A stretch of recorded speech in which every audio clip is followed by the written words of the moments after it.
बिस्मिल्लाहिर्रहमानिर्रहीम। अस्सलाम वालेकुम। कैसे हैं मेरे प्यारे बहन भाई? उम्मीद करती हूँ खैरियत से होंगे। अल्लाह पाक से दुआ है जहाँ रहे खुश रहे, बात रहे, हंसते मुस्कुराते रहे, आमीन तुम आमीन। तो आज बच्चों के पसंदीदा, बच्चों के बड़ों के भी पसंदीदा, मेरे तो खुद बहुत फेवरेट है पोटैटो स्नैक्स। कोई भी हो, किसी किस्म के भी हो, ये टिक्की कबाब, आलू की रोल, समोसे, सब में आलू बहुत अच्छा लगता है। पराठे के अंदर इंतहाई शानदार लगता है। तो बहुत मज़ेदार से हम ये स्नैक्स तैयार कर रहे हैं और बहुत ही टेस्टफुल हैं और हेल्दी भी होते हैं। आलू के जो स्नैक्स हैं वो आप ज़रूर बच्चों को बना कर दें। तो यहाँ मैं 3-4 आलू ले लिए हैं, छोटे बड़े साइज़ के, मुख्तलिफ साइज़ के। और देखें ये ज़्यादा ना मोटे और ना ही ज़्यादा बारीक हैं। इस तरह हमने स्लाइस में कट कर लिया इसको, ये देखें। और इसको अच्छी तरह से हमने वॉश कर लिया। अब इसमें पानी नहीं है, तो हम इसे 2 चीज़ों से कोटिंग करेंगे। थोड़े से स्पाइसेस डालेंगे। अगर ज़्यादा ही छोटा 6-7 साल के बच्चे हैं तो आप उसको सिर्फ नमक डाल के और अंडे, और जो मैं आगे जिससे कोटिंग करूँगी अंडा और ब्रेड से, वो डाल के उनको बना दें। लेकिन अगर 8-9-10 साल के हैं तो फिर उनको लाजमी थोड़े से स्पाइसेस दें। जब ब्रेड अगर मैंने बना लिया खुद ही, ब्रेड 3-4 स्लाइस लेके मैंने इनको चॉपर में चॉप कर लिया। और अंडा है मेरे पास, 2-3 अंडे हैं। इसमें थोड़ा सा नमक डालूँगी, थोड़ा सा ज़ीरा डालेंगे, आधा चम्मच ज़ीरे का डालेंगे और आधा चम्मच हम दड़ा मिर्च डालेंगे, ठीक है। थोड़ा सा स्पाइसेस करके खाएंगे ना, मज़ा आएगा ना। इतने ज़्यादा भी नहीं होगा, लेकिन ठीक है। हम इसे फेंट के तो अच्छा, अकेले अकेले लगाने में टाइम लगेगा। तो मैं क्या करूँगी, मैं इसके अंदर ही अंडे जो है ना डाल दूँगी इस तरह से। ये देखिए अंडे हमने डाल दिया। अब हम इसे मिक्स कर लेंगे। तो पहले मैं चम्मच से कर रही थी, चम्मच से अच्छी तरह मिक्स नहीं होगा, तो मैंने इसे हाथों से अच्छी तरह से मिक्स कर दिए। तो ये अच्छी तरह से कोटिंग हो गई है। एक एक लगाएंगे तो बहुत ज़्यादा टाइम लगेगा, तो बेहतर ये है कि आप अंडे इसके अंदर ही डाल दीजिएगा ऐसे ही। तो बहुत ही आसान से, सिंपल से है।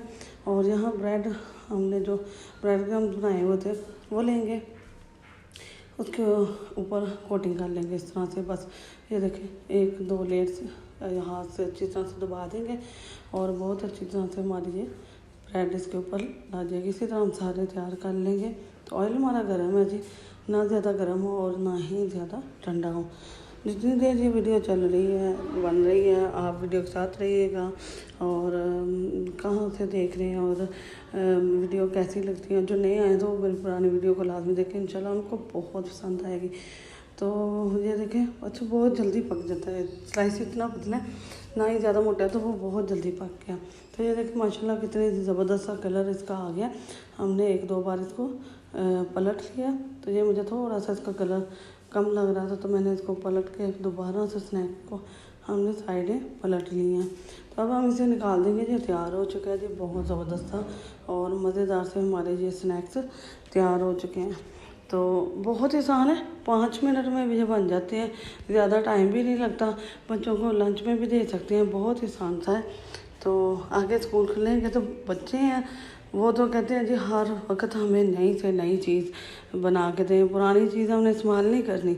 तो जो पसंद आ जाए वो 2-3 दिन 4 दिन चल जाती है, बाकी बात ही छोड़ दें कि फिर नई आइटम चाहिए ना। तो जहाँ बहुत मज़ेदार से हमारे स्नैक्स तैयार हो गए हैं और ज़बरदस्त से मज़ेदार से केचप के साथ एंजॉय करें। बड़े जो हैं वो चिली गार्लिक वाली ले लीजिएगा, तो जो बच्चे हैं उनको सादा केचप दें, बहुत मज़े की लगेगी। अच्छा, 2 आलू 3 आलू से इंतहाई लजीज और मज़ेदार से ये हमारे स्नैक्स तैयार हो गए। तो बहुत ही टेस्टफुल है, अंदर तक देखें पके, ऊपर से क्रंची लेकिन अंदर से सॉफ्ट हैं, जूसी हैं और बहुत ही नरम मुलायम और मज़ेदार बने हैं ये क्रंची से। तो ज़रूर बनाइएगा, ट्राई कीजिएगा, इंशाल्लाह आपको बहुत पसंद आएगा। बहुत ही यूनिक सी रेसिपी है और सिंपल सी भी है, ज़्यादा मसाला जात कुछ भी नहीं डालना। ये सारी चीज़ें, अंडा, ब्रेड, आलू, मिर्च मसाले वगैरह सब कुछ अवेलेबल होता है हमारे घर में। तो बहुत आसान है, कुछ भी बाहर से लाना नहीं पड़ेगा। वीडियो पसंद आए तो लाइक शेयर सब्सक्राइब करना है, बेल के बटन को ऑल पर सेट करना है। इससे आने वाली वीडियो का नोटिफिकेशन सबसे पहले आपको मिलेगा। दुआ में याद रखिएगा। अल्लाह हाफिज़।